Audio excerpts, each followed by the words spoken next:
but it's like acting like you're the only people that have injuries. Like this is standard operating procedure. Come on, Pat. It's playoffs. It's playoffs. It's playoffs. This happens. This is what football happens.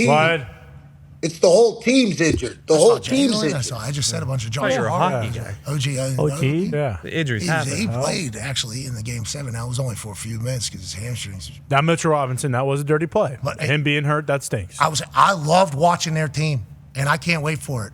But just the lack of, Pacers, that was phenomenal. You just did a historical offensive. Yeah, thank you. There it is. Thank you. There it is. Thank you. That's all we're asking. We understand the Knicks weren't at 100%, but now you'll cheer for the Celtics, obviously, who are taking on the Pacers yet again, so we can't wait to deal with it. Let's talk hockey. Tonight, Game 7, here we go.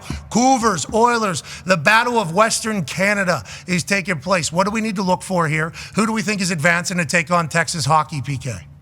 Well, big loss for the Vancouver Canucks, losing Brock Besser. That's one of my homies. This guy, they need this guy going into a Game 7 situation. They're going to be without him for what I'm hearing is the rest of the playoff run, which is a massive blow. And they've already lost their number 1 goaltender, the number 2 goaltender. So, they're a little bit thin. But hold on, PK, that's because blood clots? Is that what it said? Yeah, that's what they're saying. Man. They're saying blood clots. So, I mean... you never know with this stuff. Is he gone for the rest of the playoffs or not? We know he's not playing tonight. That's a huge loss. Huge loss for the Vancouver Canucks. But I picked Edmonton to win in six games. I'm betting on Connor McDavid tonight. I still think Game 6, even though he had 3 assists, wasn't anything close to his best game. There's still another level or two to his game. And I think that in Game 7, it's their game to lose. Edmonton coming off of a big Game 6. It's their time now. It's their time, and I'm rolling with Edmonton. Okay, so this is a big deal for McDavid's legacy, or no?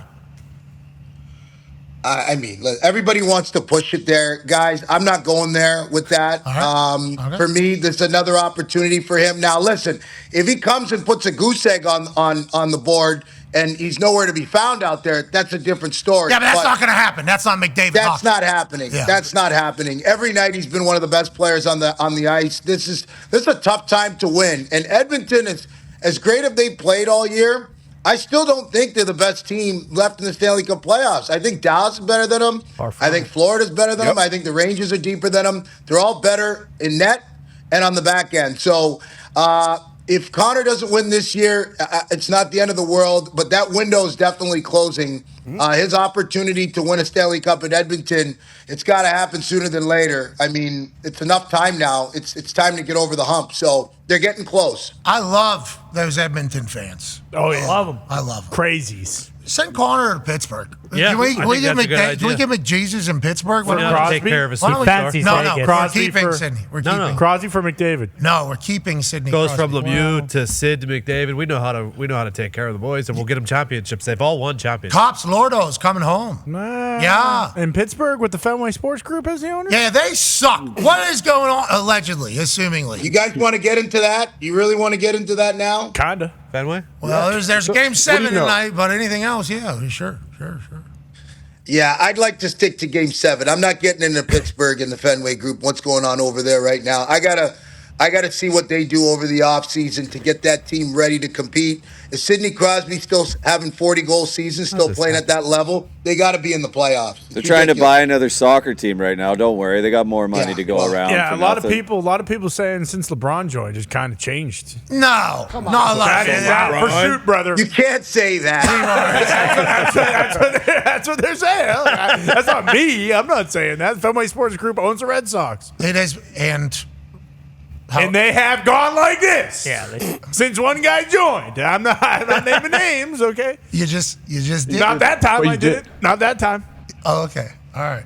Anyway, so you don't like them. You don't think they're going to be good. That's what it sounds like. Well, it's not that I don't think that they're going to be good. I just thought that it was a questionable decision. And everybody says, well, PK, it's a cap world. They had to move Jake Gensel out of Pittsburgh. But if you're going to move him, you got to bring in someone that helps you now. And listen, Bunting, great player, brings an element, but that's not enough, for me. So I was disappointed in that move. Oh, yeah, but I'm more disappointed.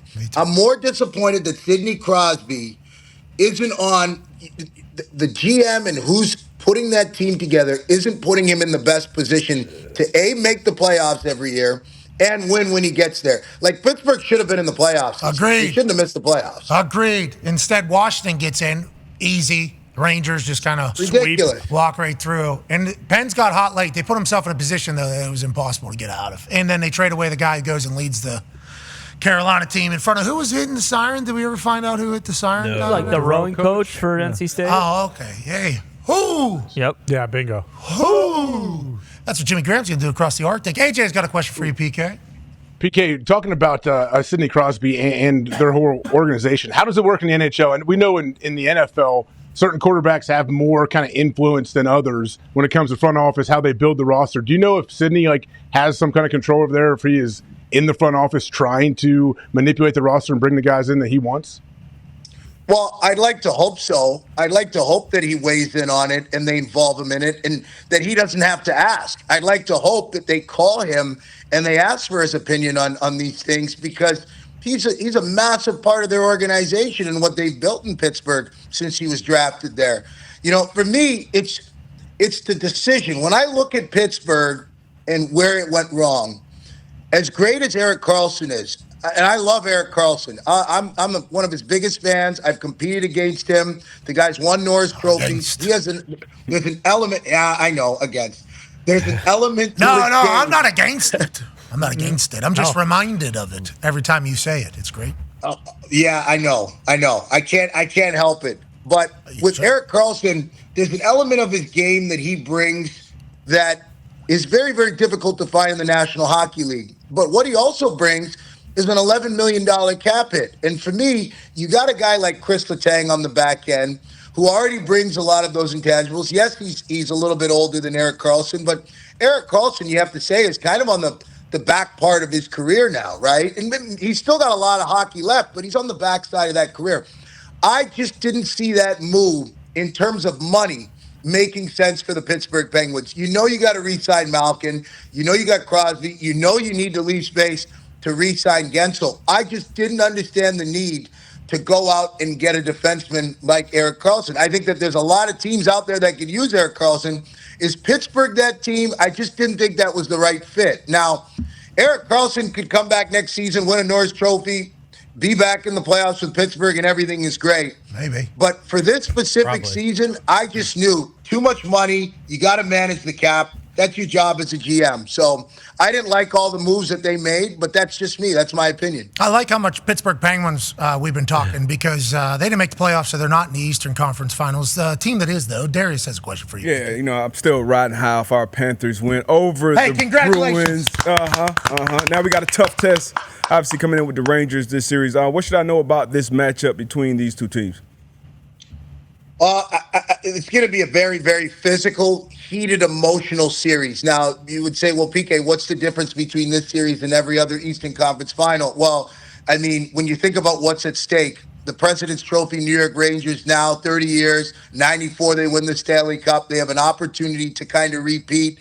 And coming off of two really emotional series, and as much as they basically handled the Washington Capitals pretty easily, still an emotional series for them. They've been clicking, all cylinders go since the drop of the puck in the first game of the Stanley Cup playoffs. But now when I think about Carolina, they went through some adversity. Their special teams passed the test.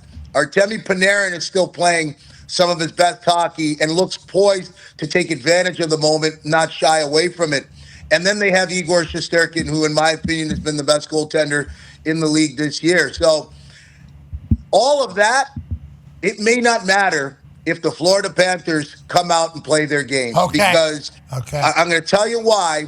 Florida comes out and they take a rink that might feel like an Olympic-sized rink that the Rangers have been playing on for 2 rounds, free beats, free passes, and they're going to shrink it to like a backyard rink. And when they do that, now it makes it very, very difficult to play hockey in the Stanley Cup playoffs when you know that you're getting hit every second.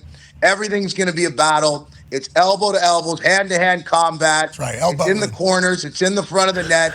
And that's exactly what Florida's going to try to do. So a lot of 50-50 pucks, that's Florida's game. So they're going to make this a tough, grueling series for the New York Rangers. And the Rangers got to get ready for that. They have to embrace it and like it. And I've seen the sandpaper in their game. I've seen the grit in their game during the playoffs. I'm not calling them soft. What about the job? What about the job? No job. No job. What's that? They got grit And sandpaper.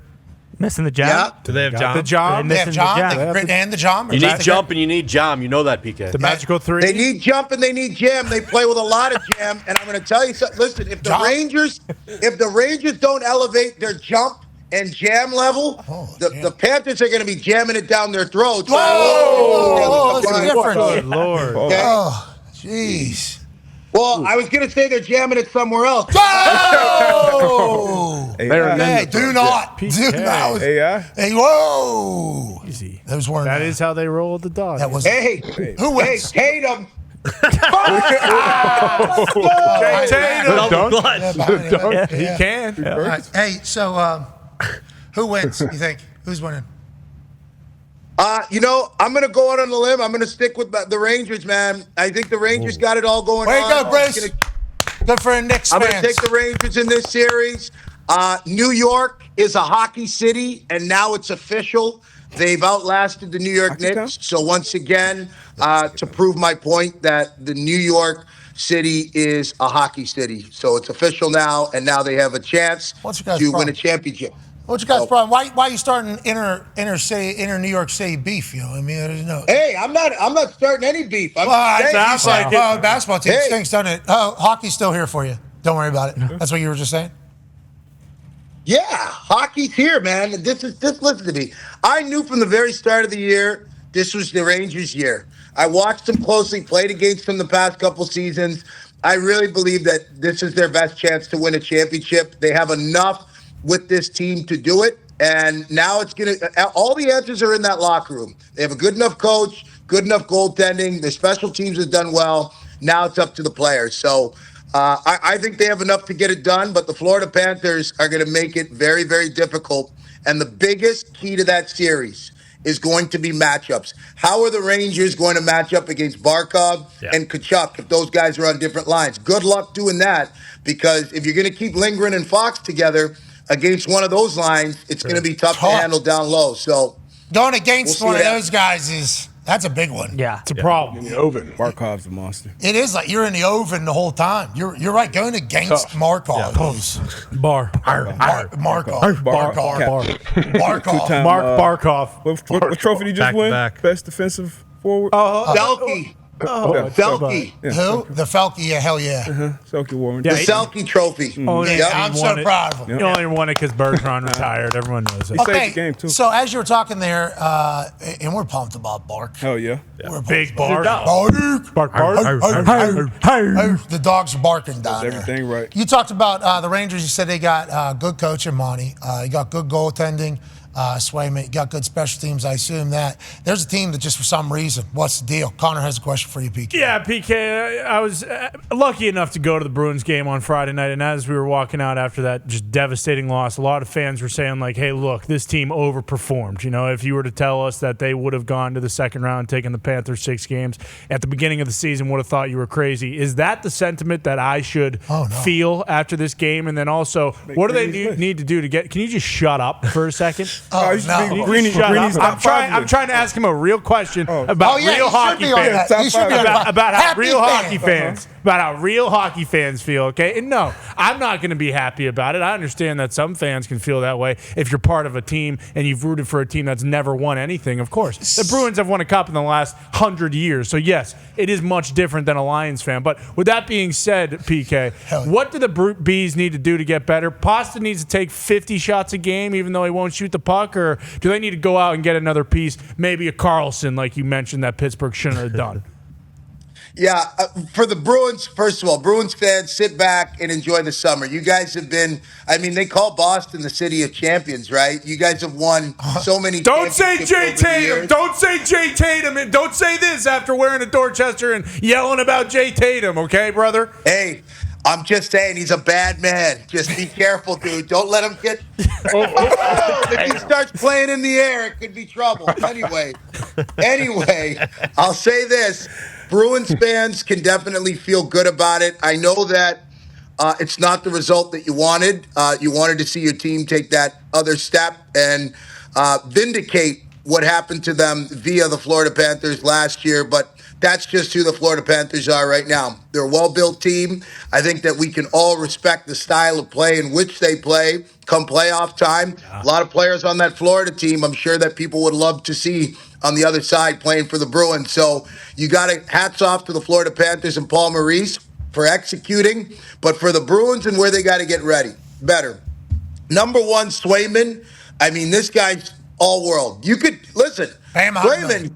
I mean, seriously, he played outstanding for that team, and I think it's consistency for Boston. I think a lot of the pieces are in that room, but it's getting consistency out of those players. And I think Jim Montgomery did a phenomenal job. I really hope that everybody in Boston's singing his praises as well, because the guys love to play for him, and I really hope that he continues to be the bench boss in Boston for a long time.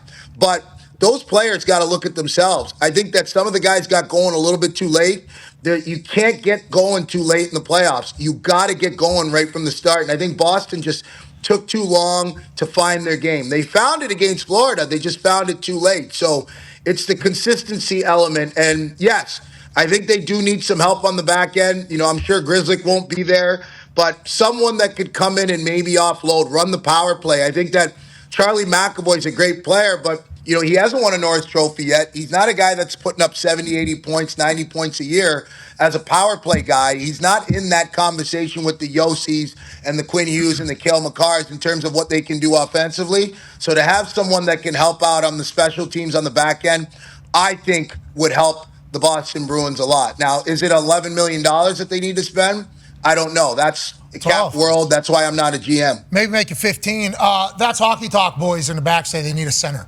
Oh, yeah. Well, when you lose your top two in the offseason, you know, Krejci and Bergeron. But I would agree with them. Well, that's what he said. You need to make team better. That's hockey talk. Depth down the middle. Every team, I'm sure, would love to add a top two centerman to their team. Like I've been working on my face-offs. Okay. Yeah? I just want to let them know. I've been working on my face-offs. What is the timing on that? It's the NHL. Yeah, that's what I do. Yeah. That's not what they do in the game. That's what they should do. I agree. Yeah. Because there's a way, the way down after the L is a real advantage. It's a skill. And it's a perfect, 50-50 here. Boom. Yeah, you can win that, too. Mm-hmm. You can out-execute the person you're going against in the... Boom, boom, boom, like a thumb war. Yeah, you can out-execute. Yeah. And those... So, Pat, Pat, at the end of every practice, so when I was playing in New Jersey, and pretty much my whole career, at the end of practice... The coaches will pull the D coach will pull the D aside, the wingers will get pulled aside, and then the centermen get pulled aside. They win. And they practice face-offs. And I'd always jump in there to try to take some face-offs as a D-man. It's such an art. Like, you want to talk about pressure. I mean, if you start with the puck, that's everything. So face-offs are huge. It's one of the most difficult things in hockey. I have such respect for guys like Crosby, Barkov, Bergeron, that are unbelievable in the face-off circle. I wish I played with one of those guys in my career, I'll tell you that. What is the rules? Because, like, I seen a little sumo wrestling. Micah Parsons won. Mm-hmm. Good work, Micah. I saw the sumo. I think I saw a documentary on them. They're phenomenal athletes. Yeah. And that is the next sport that should be tapped into, offensive line stuff, even though being a sumo wrestler is like being a god over there. The way that thing starts is like I forget which side. One of them has the hand, then the other hand is like the signifier of this thing starting, I think. Does hockey have the same thing? Because I always see people get kicked out. They jump, like, how is it? The home team has to be down first? What is the... The stick has to be down. So in that circle, the dot, there's a white slit and a white slit at the top and at the bottom. The centerman's got to have his stick on that spot before the ref drops the puck. If you move your stick, the ref can throw you out to judgment call. So a lot of times you got to hold before he drops that puck. You cannot move it. So if you watch right before the players they're fully set, and then the puck gets dropped. Yeah, they're trying to get last, it seems like. It seems like they're trying to be the last one to put the stick down. What? I don't know. Yeah, they want to be last to put the stick down because usually when the puck is dropped, it'll bounce, right? You either got to time it so you hit it as soon as it hits the ice, or you got to get it on the second bounce. So it's It's all schematics. It's all angles. And, like, these centerman guys, they're extremely technical, like, in the circle. I love that. It's nuts. Yeah, because there was one end of the game in the other team's end. I think it was icing or something. It was like 7-8 seconds left. They're down 1. They have an extra person. It's like all riding on you winning the faceoff here. And it feels like it's, I don't want to say luck, but it feels like there's a lot of luck potentially involved in there. But you're saying no, skill, never mind. Well, actually, quick example. So Edmonton-Vancouver game 6, you saw when Evander Kane scored to make it 5-1. Quick faceoff play. Snapped it right back. He's sitting right behind the centerman, and it's in the back of the net. So faceoffs are huge because you win the faceoff, you can score within a second. Yeah, it's a turnover. That's why you want to win, right? You want to win every faceoff. Yeah, faceoff's a turnover. That's literally what it is. You get the possession of the ball. They don't. That sucks for them. Great for you. I can't wait to see who is in the Western Conference Final after tonight's Game 7 between the Cougars and the Oilers. Thank you for crushing for us. Well, we really do appreciate it. All NHL playoffs here. Pat, anytime for you. You guys know I love coming on, and just be aware of Tatum, dude. I'm just telling you, that Euro step, it's crazy when he goes like this and then he drops it underneath. Tell him. Just be aware next round. I'll be watching. Have you seen Halliburton? He does a Euro step from like foul line to 3-point line. And then does a slow step. Quick. I know a lot of people listening might say, PK's not a basketball guy, but I'm going to give you 2 cents right now on your boy Halliburton and your Pacers. Number 1, love him as a player. Great young talent coming up. But I still got to see him do it in the fourth quarter. Is he a guy that you completely trust right now? Point, PK. Late in the fourth quarter, taking those shots. I see him pull up. I see him pull up from the parking lot. First of all, he's a point guard. First of all, he's a point guard. True point. I mean, so let's make sure